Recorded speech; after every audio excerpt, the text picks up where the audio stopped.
Another common injury in the home with children are cuts, scrapes, or punctures. Where this differs from bumps or bruises is that the trauma has resulted in a break in the skin, so there is bleeding and germs could also get into the wound. So a cut is a wound with a sharp-edged tool or object. We're talking about a knife. A scrape or abrasion occurs when a layer of the skin is rubbed away. So here the child may have rubbed against the carpet. A puncture is caused by a pointed object that pierces or penetrates the skin. An example is a nail. So what do you do? First, reassure the child. Second, take the child to running tap water and wash the wound. If you don't have access to running tap water, any clean water will do. You're trying to remove as much dirt that may have gotten into the wound.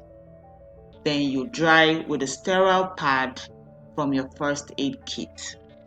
Please, there is no need for methylated spirit or iodine, because if you have followed us on Instagram, you'll have seen that I've talked about this often enough, that methylated spirit or iodine delays wound healing, it kills cells, and for some people, methylated spirit causes the wound to continue to bleed.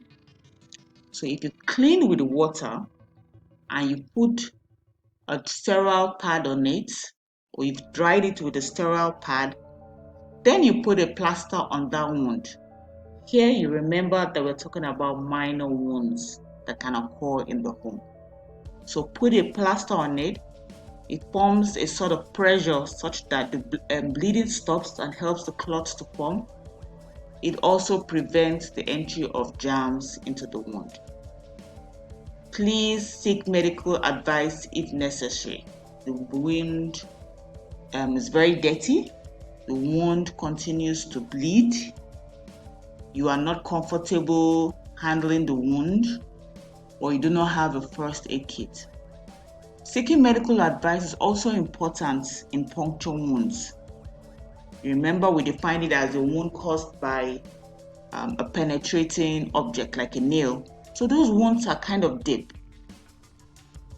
and you do not know if your cleaning with water was effective enough, because it leads to the danger of tetanus if it's not cleaned properly.